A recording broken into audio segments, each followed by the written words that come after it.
about them, but I'll give a couple of the good highlights real quickly. The Apple II was introduced, started selling very well, kind of took over this little hobby computer world, but it was a completely built product. Take it out of the box and start typing on it. It used a cassette tape to store your programs. After 1 year, we were allowed personal computers to go to the CES show in Las Vegas. Las Vegas, the city of lights. I'd never been to it. And I wasn't going to be going, but I said in a staff meeting, I said, if we have a floppy disk, can we show it? And Mike Markla said, yes. That gave me 2 weeks. If I design a floppy disk in 2 weeks, I get to go to Las Vegas. You can't get better motivation than that. The real breakthrough came from a person trying to write a checkbook program with checks month by month and realized that he had really a financial forecasting tool, the first spreadsheet called VisiCalc.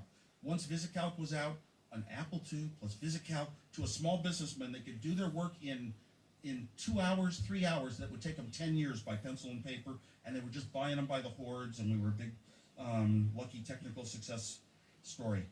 After Apple was successful, and I had a plane crash while working on the Macintosh project, I did go back to finish my college, and I came back to Berkeley, and I enrolled over in the main building under a fake name, Rocky Raccoon Clark, to finish my studies, so I got my diploma in that name. And I did other things that I intended my whole life to do. I did go back and I taught 5th grade for 8 years and things like that because just wanted, how do you stay yourself? I'm ready for question and answers. I'm not sure how much time we have left. Probably running a little late. So, thank you.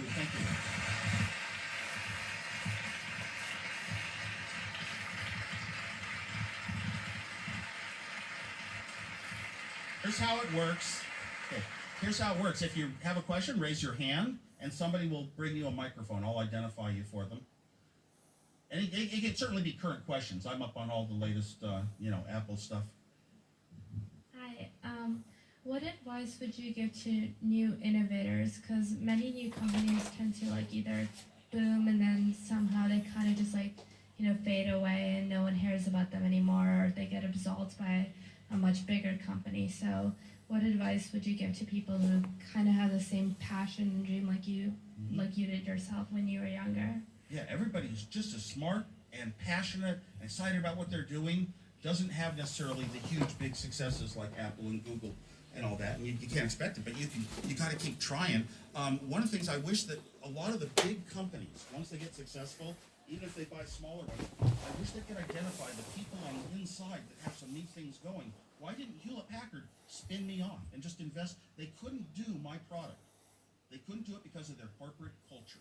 Their corporate culture wasn't open to new products. They had to be finely done engineering, very finished products. But they should have been sensitive to other things that were good. A lot of engineers came to me and said, the Apple II, this is the best product I've ever seen in my life.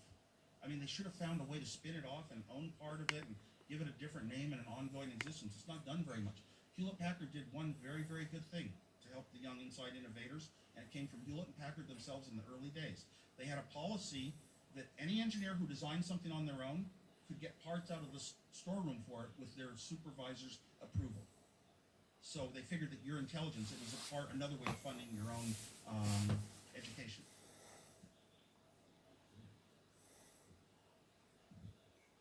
Well, we're going to go in whatever order we go in.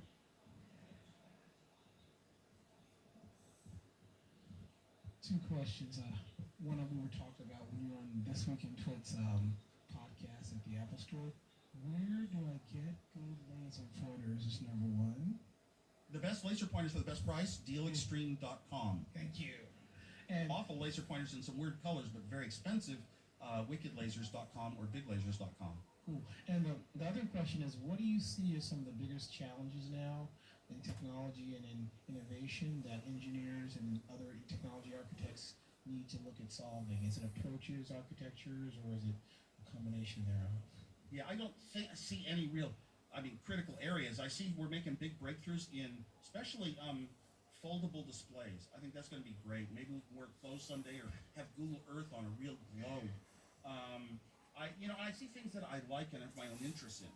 Photonics being one of them. I'd love to see little gates, those little decision-making gates, done only with photons, no electricity involved.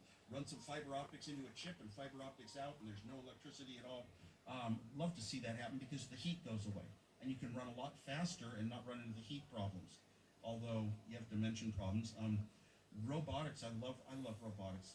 And I think in terms of, artificial intelligence, how small the steps are that we've taken so far, while we show something off that'll seem impressive, but what if you think about the idea of a robot making a cup of coffee?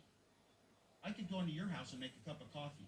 You could go into mine and make a cup of coffee, but if you think it out in your head, what it would take, all the steps that you did and how were you able to do it, and part of it's by having made a lot of coffee in your life and been in a lot of kitchens in your life, that robot has got to almost live a long life of learning to be able to do it. You can't program these things directly.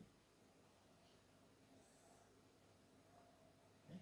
Matt? Well, first of all, I just want to say I respect you very much. You're one of the greatest innovators of all time, I think. Secondly, the question is, how do you view the shift from consumer electronics, computers specifically, into more consumer media? For example, the iPhone or the iPod. Not that Apple has banned in the Macintosh sector, but there's definitely more of a shift towards that. Well, you know what? The sort of electronics projects that we have the skills to build, have been pretty much consistent.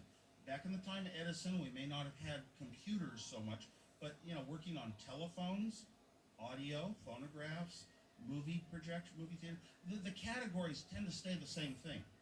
And so once you have skills in that area and you can think of a good product, how does a company like Apple, come out with something that's not a computer? Think about this. All over the world, music devices were being put out and being manufactured. You could buy them and you had to transfer the files from a computer. So they were becoming like computer accessories.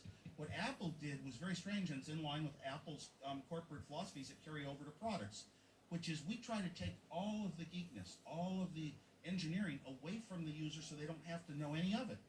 We built the first music device that was not a music device. It didn't have files and structure that you had to learn. You simply plugged it in your computer, and Apple controlled all the elements. Apple could control the experience because they had the store, they had the operating system, they had the application, they had the hardware, they had the iTunes app, and they had the iPod. So you just plugged it in, and invisibly the music was in your ear.